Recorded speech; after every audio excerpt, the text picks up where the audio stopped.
I don't want to stand between the food and you, so I tried to run it fast. Uh, Excuse the style of the slides. I would rather have your attention than you paying attention to the nice graphics there. So let's start. I was asked to talk about how will we shop in the future. If I knew, I would rather be doing that business than talking about it, right? So having said that, still, there are some trends which are pretty clear of what's happening and what is going to happen. And I bet that not many companies will actually try to tap on those trends, despite them being clearly visible. So my presentation is organized as follows. I'll try to describe the trends I'm speaking about. Then I'll outline the possible ways of riding those trends for the e-commerce and selling stuff on the web generally. And then at the very end of the presentation, I'll just show you what I think is possible as far as the buying experience on the web. So first, the trends. It's very clear that we are experiencing a growth of sharing economy. It is debatable whether that's the reason of the regular markets failing or something else, just the growth and how people are reacting to the opportunity created by new means of communication. Essentially, we live in the world about twice as old as most of people here, but I still remember the beginnings of the internet in our part of the world. Before that, it was just accessible to professionals. You wouldn't believe how old internet is, right? Back in 80s, it was already used in the institutions and universities collaborating with Western counterparts. Nevertheless, it took decades for that to touch every person in our part of the world, right? We've seen the display saying that it's something like between 30 and 70% of penetration. Actually, I do believe that it's very difficult to find anybody who never heard about the internet or used it in at least one time in their lifetime. Nevertheless, the technology is pretty old. It existed, it has its problems, it had its worries, somehow it overcome them, and everybody in the whole world can now communicate in everybody else. So that might be one of the factors which changed the markets as we see that. It's communications industry, it's travel, it is banking, and I'll get to that. The example of the sharing economy is an eBay, right? Previously, we would try to find stuff you wanted in the shops, regular brick and mortar. But since the advent of eBay, many people in the US thought that that's the first place to search for goods, search and buy goods. I'm a cyclist, and I know how it changed for the biking industry. There are brands which you can find only on the net those days. And of course, the traditional brick and mortar bike shops are getting out of business just because they can't compete. So it might be that it's not only the communication, but also the fact that people are economizing. They're trying to buy stuff they need cheaper. And that's the advantage if you have the larger market. Most of the stuff we use is unused most of the time. The classic example, and you have that, somebody tapping on this model of business on the second bullet of that slide, is Uber or Lyft, just because if you own the car, 92% of the time, the average car just stays, right? It doesn't move, 92%. So if there's a way of sharing that car, which is a substantial investment, with other people, you get business model like Uber or Lyft. There are people who would like to make an additional buck or two, provided the market is not over-regulated, provided it is easy, and provided it's convenient to actually do this. Yes, there is an issue of trust. With all of those, there is an issue of trust. Do you want to do business with stranger? And who is a stranger in the fully connected world, right? That's why you get the opinions of people, but see how the lack of shared identity across all those scaled businesses doesn't help you know that the seller you really like on eBay is the same guy who is giving you a lift on Uber, so you can trust him. The trust is countered by the convenience and by the fact that the services done that way are much cheaper, just because those businesses have lower costs than traditional companies providing the same sort of service. And in that area, there is something which we've seen before, like people in the industries which are outplaced by the modern technology at first feel threatened and then start to join. If you can't win them, just join them. In the US, in New York, there's many of taxi drivers who actually use Uber as their primary source of income, just because getting the license is more difficult and complex. Usually, I don't know if you are aware of that. In New York, taxi drivers have to pay a lot of money, in hundreds of thousands of dollars, for the license to operate a taxi. So usually, they are not driving their own car. They are working for somebody else. So rather than doing this, they can they can join Uber and provide services, exactly same services, using their personal car and getting actually more money in the return. But initially, of course, there were protests, like we had in France, and I don't think that the particular regulations of EU have anything to do with it. It's just natural.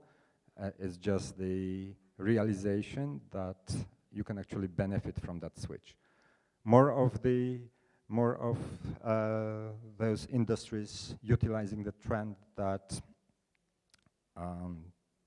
we have something which we don't use all of the time.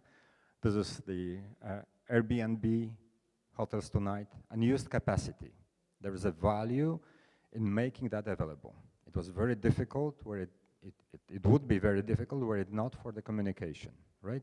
Those days, I can just parachute to any of the cities in the whole world and find the hotel for that night, usually much cheaper. If I'm standing in front of this hotel, and if I use the Hotel Tonight application, I'll be getting rates which are impossible to get anywhere else, just because it might be not this hotel, but the one just around the corner, if that one is full. And again, if you know that business, usual capacity or vacancies in the hotels are something of the order of 70%. Sorry, the occupancy is 70%, so vacancies are 30%. And hotels have an interest in actually selling this unused capacity at below what's the regular rate. Money, with today's low rates, seems to be easy, except that there is a ton of bureaucracy. So many of people I know in the startup world, rather than going to bank to get the loan to start their business, which was the traditional way of operating for years, if not centuries, now they publish their idea on the Kickstarter.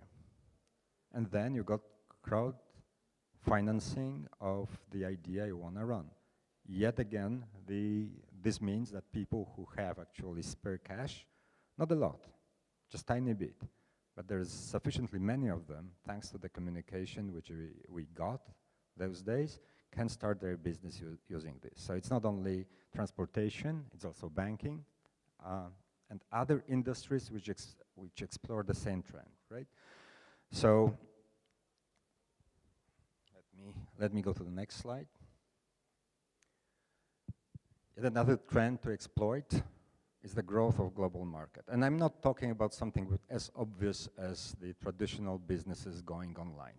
This is happening, right? But it's happening mostly in the developed economies, which also means that it doesn't really change the cash flow in the combined industry. People had money which they spend in the retail shops in the regular business, and those days they can do this online. Probably doing that cheaper than if they went to the brick and mortar shop. So there's very little saving. What happens, again, thanks to the communication, is that you can touch people in the developing countries. You would say that, you know, they don't have money. That's the mistake yet one of my companies in the past made when it came to providing cellular service in China and India. This company was Motorola, competing against Nokia at that time, but not ready to enter new markets and develop them. It happened. It happened regardless, but mostly with the incumbent companies, especially in China, with long-term strategic planning. They didn't let anybody in fact. In order to provide telecommunication services, you have to be located in China. It also, third and fourth generation of the telecom, there's a standard which is specific to China, and you can't develop outside of China. And they sucked Motorola dry of the technology at the beginning of that process, getting into partnership, and I'm meaning Huawei, who did that, having particularly good offering for Motorola at the beginning. The same goes for Africa. You'd think, what can I buy from the guy in Africa? Well, you can. How about the photo of the most beautiful scenery which you can't find in the developed countries? It's not worth much, but this money can mean a lot in his environment, provided there's a cheap way of providing money, of paying him. So yet another thing which is important, and again, thanks to the communication, I know I'm sounding like the broken record now, thanks to the communication, you can have peer-to-peer payments, which means banks with their charges, especially for international transfers, which they don't have the costs too much, right? In a sense that sending money over internet as data from one country to the other is not, once you have the infrastructure to do this, the marginal cost is just zero. Like many of the things which we have been discussing here. So payments peer-to-peer to the phone number. And you can think about PayPal, which is popular in the developed world, but you can also think about the M-Pesa. I don't know how many of you come across that. That's something which you can actually send in the form of mobile minutes to African countries. And people can exchange those minutes in the shop for flour and anything they need. And for them, it's a lot of money. And they can send something back to you. Same goes for, well, the obvious example is Bitcoin, right? The cryptocurrency, which is, frankly, from the technical point of view, much safer than any of the currencies used in the moment, but has one feature. It's not controllable by any of the governments. Meaning it's difficult to regulate, meaning it's volatile at the moment, and there will be no more Bitcoins than you can actually calculate today. Meaning if everything goes well, that's another exponential growth, you'll be dealing with the fractions of Bitcoin pretty soon, if it goes where it looks it can go. It can fail as well, right? 50% chance. But if it succeeds, it will be like the currency in which other cryptocurrencies will be expressed and created on the as-needed basis. So we need payment systems for the goods, and people are thinking that it's just happening right now. It is important for many companies. You see players in that space. Samsung Apple, Google, and the traditional players, the card companies and banks. This is the value of this market. And the first one who does it friction-free. So let me digress for a second. Anybody of you, I'm asking for the show of hands. Anybody of you have used Uber? Yeah, right, not too many. So I'll just very briefly tell you about the experience. With Uber, you set up your payment system once at the very beginning, meaning you can change that later, but the friction of the first experience, you are getting to the taxi, you set it up earlier, configuring your account with Uber, and you just click once, you've paid. This is frictionless, and that's how those things should operate in order to facilitate trade and the shopping experience. So mobile, it's very difficult to do any other form of payment. It has to be frictionless. So that's the model which works for Uber and for other companies. Just configure once. Don't try to set up the payment every time you are paying for any good if you are using something as inconvenient in the usage as mobile. Yet another thing, and this is, frankly, I must say, I underestimated, having all the data, I underestimated the complexity of this part. Frankly, doing the proper logistics, you are solving NP-complete problem, NP-hard, for that matter, right? And the companies like Amazon developed excellent skills in doing this. In our world, I'm from Poland, so not far away from here, people would rather wait for goods to be delivered if it is cheap enough and if it is something they really wanted. They've been saving most of the time, they've been saving for quite some time before the delivery, so additional day or two doesn't matter that much. But for the convenience, it is important that this time gets shorter. And it's not only Amazon, I'm talking about Rakuten, I'm talking about the biggest e-commerce startup in Taiwan. You know, this is like the hilly island, plenty of mountains. And those guys offer $100 guarantee of 24 hours delivery anywhere in Taiwan, even if it means walking this up the narrow path to some remote village. In Taipei, they offer 6 hours of delivery for like 3 years now. Amazon, I guess we'll be hearing about that pretty soon, is doing something like this in some other locations. So this is extremely difficult, and a lot of effort gets into delivering goods you've ordered pretty fast.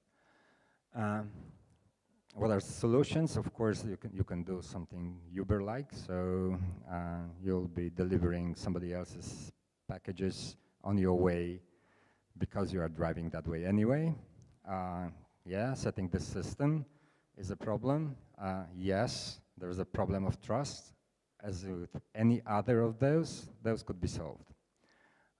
Of course, we can think about the technology-based solutions. So imagine the fleet of drones delivering your packages, and not only Amazon, but Google are trying to do exactly this.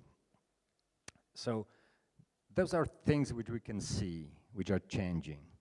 And if you have an idea of a business model exploiting those trends, even if the technology would need to do this does not exist at this moment, it's not bad. Just because you'll have to work on this until the moment where the trend is huge enough so you can jump in. And that's usually how it works. So developing in the back room, hoping for the trend to get where you need it to be, both the technology and the human behavior changes. So yeah, I'm coming to the exploitation of the trends. I would think, and that's a pure speculation, if I knew for sure, I would just, as I said, I would just go and do this business. There are different kinds of shoppings which you do. The fast-moving consumer goods, frankly, you don't care. Toilet paper, you'd like to pick it up on your way home from your work or from some storage room somewhere, is just unimportant, right? You just don't want to remember about those details.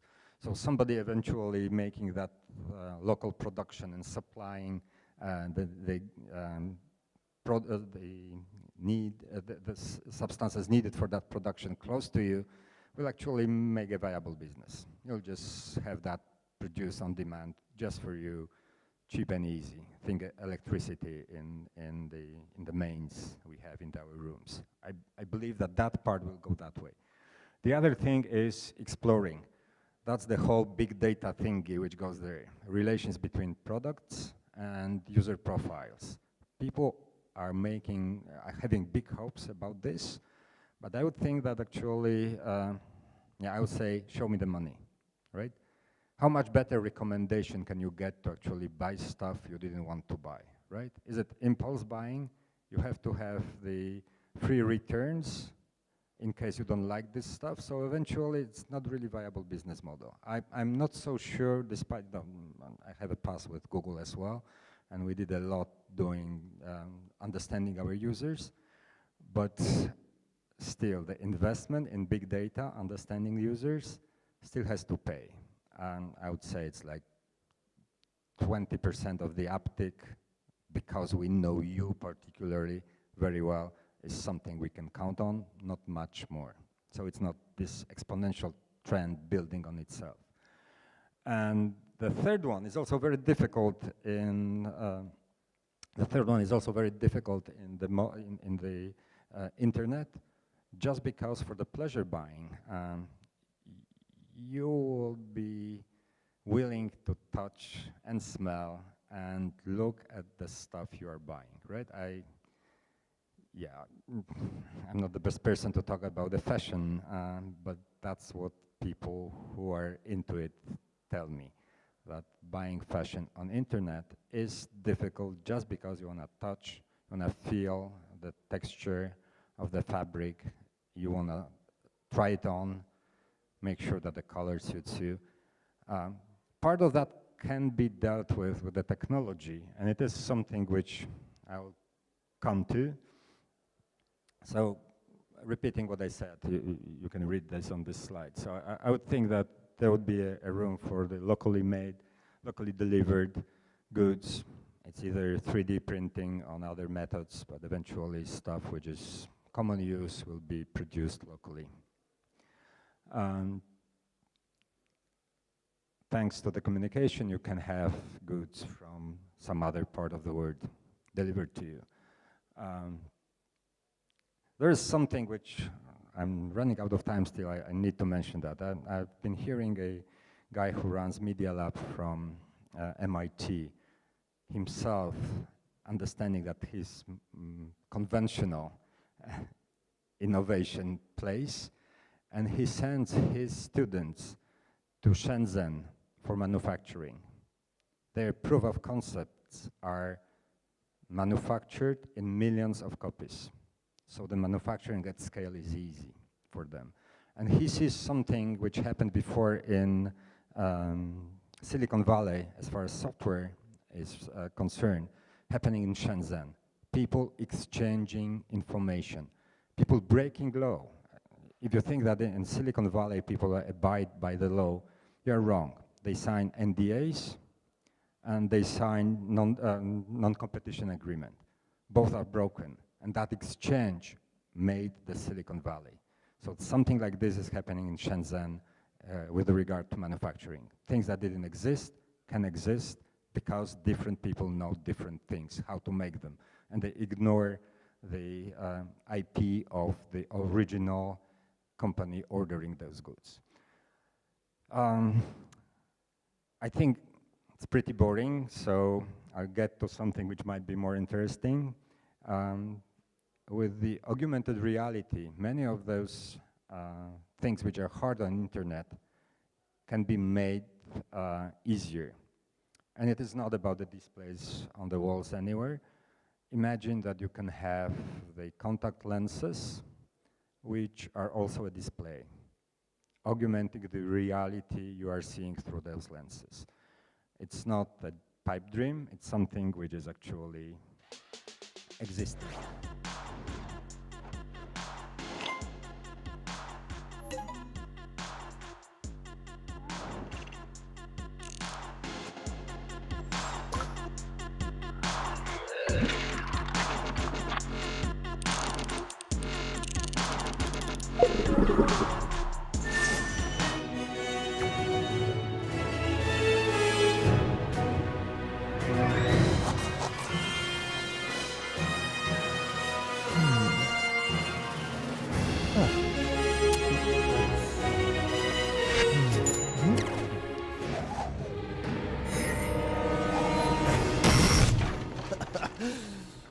Oh, right.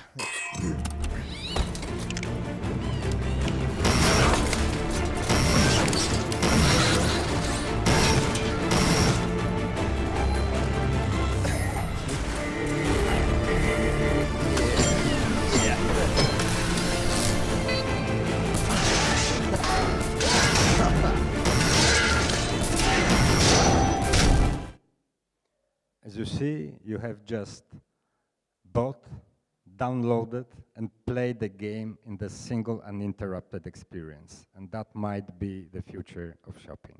Thank you very much.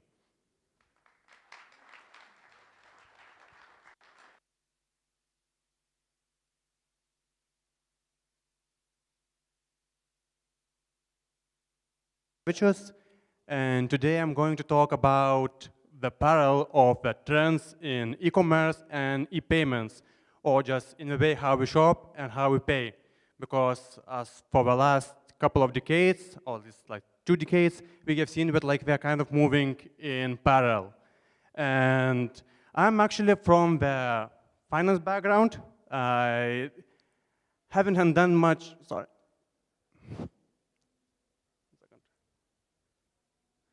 I haven't have done much with e-commerce except from the B2B sales of my company. So probably firstly introduce my own background and why I'm here. So actually, my background is in finance. I have spent quite many years in academia and finance. I did my BA in Durham back in UK. I did my master's in Cambridge back in UK. That's where the picture is from. Also now I'm doing my PhD in Belgium on finance, which is more on the cryptocurrency, which is Bitcoin. From a business perspective, I used to work in Bloomberg London office, as well as management consulting industry here in Lithuania. And now we run the payment startup, which is called Spectre Coin. And we have like several products, which includes all solutions for Bitcoin, including solutions for the e-commerce, as well as payment cards. And when I was invited for this panel, I read the description of this panel, that there used to be a trend when we used to shop in the Sunday markets, when we moved to the shopping malls, and now we shop on smartphone, and what next? And then I thought about that we kind of have the same parallel in the payments, because we used to pay by cash, when it was the era of a credit card, which it still is, and now we also kind of moved to paying by the smartphone. And we kind of can feel the touch that these two areas are kind of going to one. As like my colleague who spoke before me about the case of Uber, is actually you don't want to feel the payment, you want to do all together. And my presentation today will be, are these two trends actually going to align, or we should see it from a bit different perspective? So actually, if you look at the news, and if you look at from the general perspective, we have seen so many parallels in e-payments and e-commerce. First of all, we have seen that like everyone is moving to the mobile, to m-payments, and etc. Also, if you look at the news, we have seen that more and more businesses are going out of the high streets and moving to internet, or internet-based businesses are competing out the high street businesses.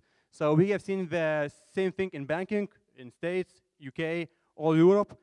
The banks are even closing the branches, even if the banking industry is not going down, just because the more and more operations can be done online, and people are moving to e-payments. So it's from both sides, that the bank is going online, as well as we have much more options to do it online by different providers. Talking about the high street and retail is kind of similar trend. Some shops are dying just because they're not online and competitors online are pushing them out. On the other hand, there's also like an arm of each company who is selling online as well as doing the same on the high street. But at the end, we can see that there are kind of similar trends in both areas. Actually, we probably can feel this trend that e-commerce is growing and growing a lot. And we probably are going to shop only online, and we kind of are going to move to be online. When you look at the news, you see that High Street is extremely concerned about e-commerce. And kind of the question I would like to raise today, and is it the trend that we are moving to e-commerce, or are we going to have more options? But about that a bit later. So actually, we can clearly see that e-commerce is growing. It's growing around 18–20% for the last 4 years. And it's growing globally. And we can also see the same parallel in the electronic payments. Actually, it was kind of hard to get the data on e-payments totally, or because it's possible to get the payments on non-cash, but like not e-payments. So I took the m-payments when you use our mobile phones to pay, and we have even seen the even higher growth rates in that market compared to the e-commerce. We see like more than around 40–30% year-to-year growth. But e-commerce now makes 5.9% of total retail commerce globally, which is kind of significant part, but still it's not half of it or even a third of it, when we could see that actually we are moving all our shopping habits to do it online. And for m-payments, and there has been like so much buzz around the media that like we are kind of moving to electronic payments, mobile payments, but actually we can see that only 0.03% of all non-cash payments are done by mobile phone. So it means that it's just like a small drop in the ocean, and it's nothing too significant, and to think that like it's a huge trend. Probably there's a high growth trend inside the industry, and that's the trend we can talk and look for opportunities, but in my eyes, it's not the trend that we are trying to substitute our ways of payment. Therefore, I would like to talk about options. I think by having technology, we are not changing the ways we live, we are just having more options. And and it's the same in the e-commerce and e-payments. And I think it's important for every business to consider the options. I think by having e-commerce invented, it's not that, let's say, you have to close your all high street shops and move it online. And actually what I want to make it from it, what I actually see from my business when we make a B2B sales, when we try actually to sell the merchant application for shops to accept Bitcoin, and most of them are kind of restrained from it by saying that there are not many users who are paying in Bitcoin, there's no benefit for it, and so on. And actually, there are actually found as well a similar parallel to the e-commerce pushing out the high street businesses. Because the point is, most of the companies who have succeeded successfully over the last decade, they were the ones who actually had a foot on the e-commerce side, so it's kind of on one side of the bridge, and also had a side, one foot on the physical place, like on the high street and so on. And that's probably the business model which survives, because by having more channels to sell the goods, or as well by having more channels to sell the payments, it's not distracting your business model. Because many companies probably believe that too radical change in the business model might distort the value, and yes, it is. Let's say if you change the thing you sell, but actually the way people can pay for you and the way you actually are distributing your goods are not the same as your product itself. It's just an additional channel, so there cannot be never too much of channels. And in my eyes, when we talk about the e-payments and e-commerce and e-retail, and when we talk about them together, we shouldn't talk about that we are actually on the path to make it everything online. Actually, I don't believe that we will ever buy everything online or pay only digitally, because that actually would lead that you just sit in front of your computer or some augmented reality, and you do everything over internet, and then you interact with people only digitally, which is probably not going to be the case. And about what we have to talk about the synergies, and I think the highest opportunities are rising for synergies. So it's like both ways. One way is actually how we are going to apply these digital payments in our real world, and on the other hand, how we are going to apply the traditional ways of pay, cash, and etc.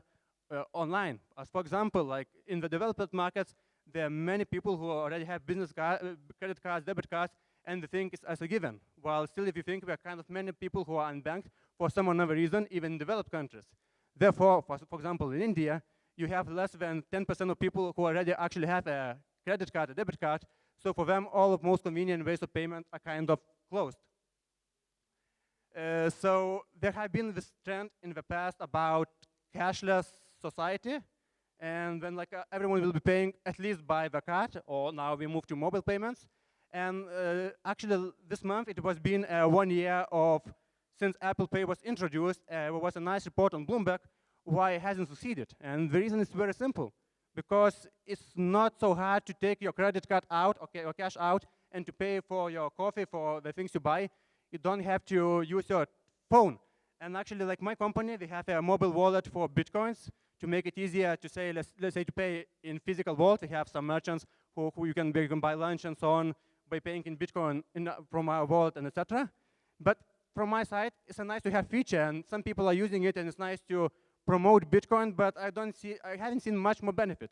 Actually, the only case I found out when you actually need a mobile wallet is, for example, when the ladies are going out and they don't want to carry the cards or the cash because they have limited space, but they always taking the phone. And then we have a need to pay by the phone in taxi. That's actually what we're doing with our mobile wallet, because you can pay for taxi in Bitcoin in Lithuania. But actually, I haven't found with many cases when you actually get a benefit of paying in the real world by mobile payments, not by cash. And probably the cash will still exist. And now we have seen like kind of more with synergies who are just like the same kind of a marketing case. We have seen the synergy that now you can donate in a church in Lithuania by using your mobile app, but I still haven't done CVB, because I will move to that forward. I will call it middleman's dilemma, because in payments you move to more and more intermediaries while making electronic payments. And that's what actually I call it a middleman's dilemma, and probably that's the key difference between e-commerce and e-payments. Like we have seen that both sides have been radically changed by invention of technology, by internet and so on. But actually the difference is very huge and it's obvious. When we look at the e-commerce, what internet made, it actually reduced the number of middlemen. Because in the past, if you wanted to buy a book, so actually it was published by a publisher, then it was shipped to the warehouse, then from that, the smaller retailers will buy it to bring to the bookshops. Probably will be like a large bookshop which sells to the smaller bookshops around your house, and then you buy a book. So you have like all this chain of intermediaries, and everyone has to touch on your book. So fast delivery of an actual book from the press will take you a while. As well, you have to pay to every middleman. And what e-commerce did, it opened these marketplaces like eBay as an example, Amazon, or Alibaba or AliExpress, where actually the manufacturers can sell directly to the clients. So you kind of avoid the middleman. Yes, you have a marketplace, but still it's only one middleman. Let's say the eBay, not a bunch of different middlemen who are shipping your goods, storing in warehouse, and so on and so on. While if you look at the e-payments, and there's totally different industry, because every e-payment at this moment has involved more and more middlemen, because most of the mobile payments, e-payments are still based on your credit card, which means you still have to have your own bank issuing you a card or some other payment institution. Then you have to have like this mobile wallet provider, which is, let's say, kind of in this case, most famous is Apple Pay. Then the company has to have a contract with Apple Pay, and then you have more and more middlemen. Also, in the case of payments, in most systems like Apple Pay and so on, and kind of why Apple Pay is not succeeding, because even on both sides, you have to be the client of the same company. It's the same case with Visa, MasterCard. Like Visa, MasterCard, and PayPal, they managed to be big enough to have the buyer and seller on the same platform, while we have seen over the last 10 years so many payment startups coming up with great ideas, brilliant technology, and so on. But the key drawback is you have to have a scale to use it. So like the buyer and the seller, they have to be the clients of the same thing. And when it has to change, we actually have to get rid of a middleman in the e-payments to have such a revolution as we have in e-commerce. And then to have, let's say, 5% of our payments done electronically. Also, like when I talked about the way we want to pay by digitally in the real world, it's also the same thing about when you would like to pay on the cash on delivery. That's my examples when like people in undeveloped countries, we don't have like access to internet payments, but we still need to buy online. And they have a willing to pay cash on delivery. For example, there's a nice startup actually it's a big, huge company in Sweden, which is called Klarna. And actually what we do, they actually let you pay only after you receive the goods. So it even improves your sales because you're able to pay afterwards. But still, it increases the number of intermediaries. And in my eyes, technology should connect, not separate us. It has done a brilliant job in the e-commerce by making this open marketplaces and etc.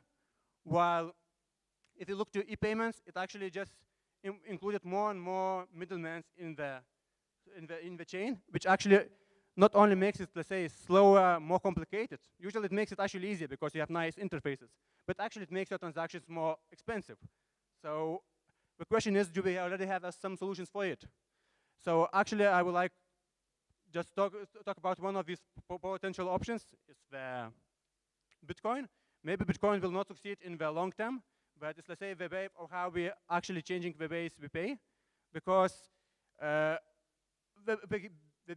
biggest benefit of Bitcoin, as it is like a protocol, like the email, and you don't have to have a center part. If you actually you look backwards to the history of email, in the past it used to be one server in which you leave your message, and like the receiver just logins to the message. It's actually the same way we do e-payments now. You have, let's say, a PayPal, or you have a bank account, and you actually like leave a transaction message inside that system, and the receiver logins. While what we did with email, we actually kind of decentralized it. Like now, kind of everyone is able to create his own server and receive emails to himself. So you don't have to have like a middleman. Yes, you still use Gmail, Hotmail, because it's easier for you to do, but you have an option to do it by yourself.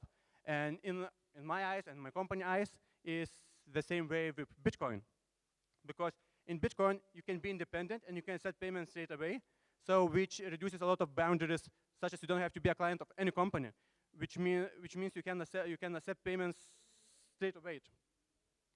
And also, like from our business perspective, we have done the other way around. We have looked at the people who have a need to pay online by cash, which means you want to buy, let's say you are a 14 years old person who wants to shop online and you don't have a bank account, and you don't want to use your parents' card. That's why you can get like a card from us and top it up at a shopping center and just use it and be invited to the market. Because now kind of these banks, payment institutions, they kind of able to put the restrictions on the way we pay. And sometimes I would like to move, like the point is now by internet, we kind of have this freedom of payment, and actually probably internet has introduced us a lot of ways of freedom, so freedom of expression. And then like when you have this eBay, you actually can buy anything what is produced everywhere around the globe. So internet opens the freedom, and we probably never think about, if you think about freedom of expression as a freedom of saying something. When if you look at the e-commerce, it's kind of freedom of buying something. Then if you look at the payments, we should probably also be able to have a freedom of payment, which means it shouldn't have any restrictions. And probably the Bitcoin is probably the only attempt to move towards it. And actually, I would like to move to the questions if it's possible, if somebody has it, and to make it open discussion, like because it was supposed to be a panel discussion.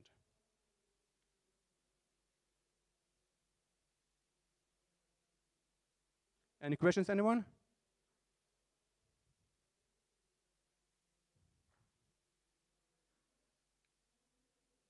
Yeah, we have no questions. Okay. That's it then. Yes. Okay, thank you. So we're going to have 15 minutes break, and then we're going to continue.